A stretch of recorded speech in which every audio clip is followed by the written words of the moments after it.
బాధలలో పిలువగా ఆలకించావు, బాధలలో పిలువగా ఆలకించావు, నమ్మకమును చూపి దీవించావు, నాపై నమ్మకమును చూపి దీవించావు. నా మొర వినడి యేసయ్యా, ఆరాధన నీకే. నా మొర వినడి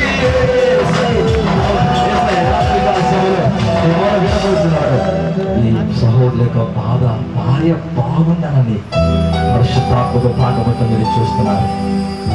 అలాగే జీవనమైన